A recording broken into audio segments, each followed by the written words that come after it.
Okay, good afternoon. I'll get started now. I was just waiting to see if anybody wanted to join me. Okay, so I hope your day is going well. I have just 2 more lessons to post for today, and then I'll post the schedule for next week with the lessons we're doing next week. It's our last full week before Thanksgiving break, so we have a lot to do. And I just finished doing a live Zoom lesson for unique lesson 5, lesson 5, chapter 2. I know it said I changed the lesson at the last minute. Sorry about that. It was supposed to be farming technology, but I realized that I still needed to do lesson 5. So that will be going up soon. And now we'll do the afternoon meeting. So let's go ahead and complete the daily reflection page.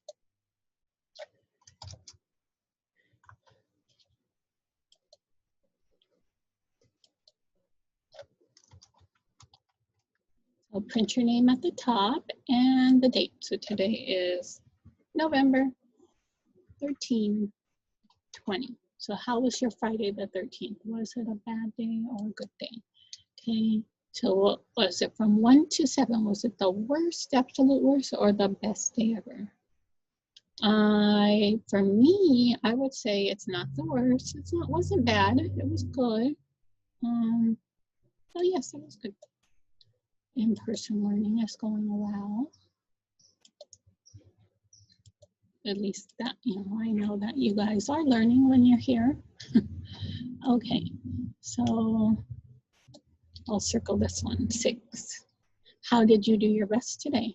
I did my best by working hard, making safe choices, being a good friend, listening to teachers, or following rules. I would say we worked hard today. We got a lot of work done. We got everything done that we needed to. So how did you do your best? Did you work hard? I want to see if you did. Were you making safe choices, being a good friend, listening to teachers, and including your parents, and following rules?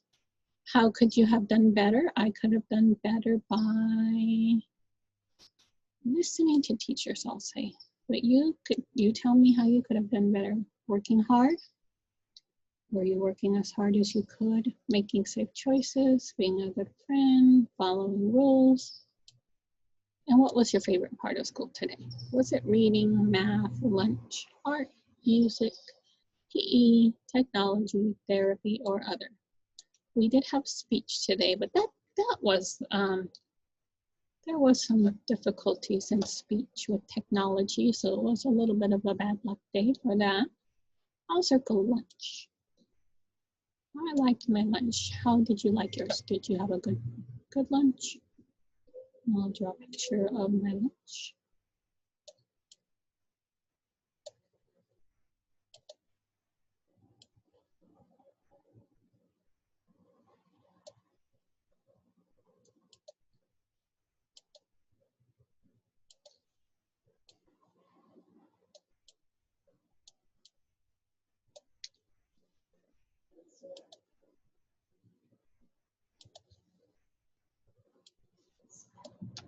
Okay, so there's a picture of my lunch. So that was my day.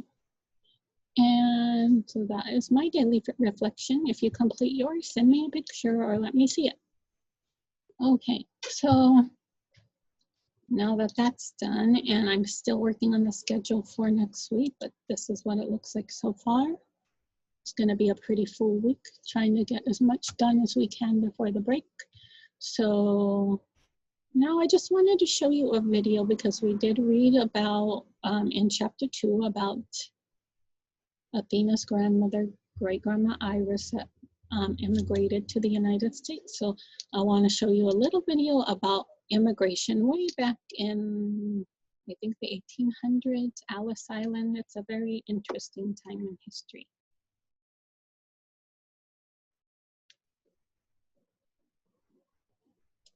An estimated 40% of Americans are descended from immigrants that passed through Ellis Island. That's a lot of Americans. That's a picture of Ellis Island. The first Ellis Island immigration station opened on January 1st, 1892 in New York Harbor to manage the increasing number of migrants coming to America. In that first year, a record number of nearly 450,000 people passed through to enter the United States. By the time Ellis Island closed in 1954, that number had reached 12 million, although most of those people arrived by 1924. Migrants fleeing poverty and persecution or just looking to start a new life traveled by private steamship from Eastern and Southern Europe. Voyages could take 1 to 2 weeks. Ships divided passengers by wealth and class. First and second class passengers slept in staterooms and cabins while everyone else stayed in a space at the bottom of the ship called steerage. Steerage passengers paid around $30 per ticket, but steamship companies would sell as many tickets as they could. First and second class passengers paid even more. Because of this, steerage was often overcrowded and unsanitary, with shared sleeping compartments and no privacy. But hopeful immigrants stuck it out, believing it would be worth it for a chance to live in the United States. When ships finally arrived in New York Harbor, health officers boarded and looked for signs of disease before anyone was allowed to disembark. Healthy first and second class passengers were processed on the spot and allowed to enter the United States without setting foot on Ellis Island. Everyone else waited, sometimes for days, for small ferries to take them to the immigration station for processing. Migrants walked down the gangplank with all of their belongings and dropped their bags in the baggage room on the ground floor. They then continued up a winding staircase to the registry room, which was upstairs for a reason. Doctors stood on the second floor and watched each person climb the stairs for signs of health problems. The registry room, nearly 20,000 square feet with 56-foot-tall vaulted ceilings, was nicknamed the Great Hall for its size. It was here that most migrants' fate would be decided. The first step to entry was a 6-second physical exam by a uniformed doctor. Anyone considered a risk to public health was marked with a piece of chalk and taken out of the line to be examined further.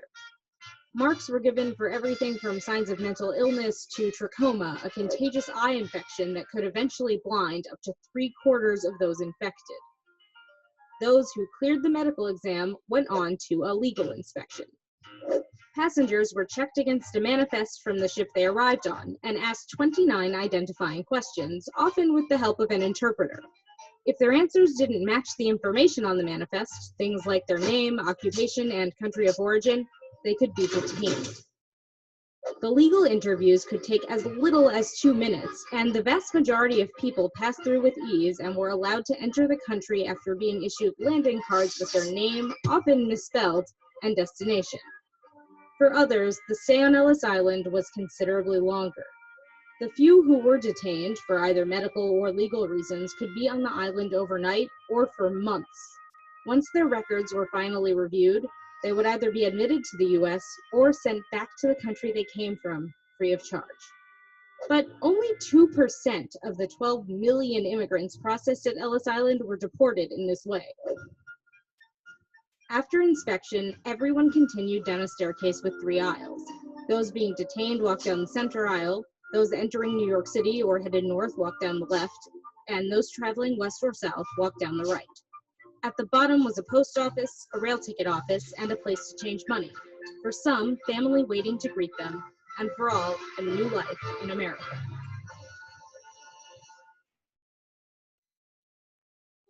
So that was a very interesting video. Maybe we might see more on another lesson, but for now, I guess I'll say goodbye. Have a good weekend, everyone.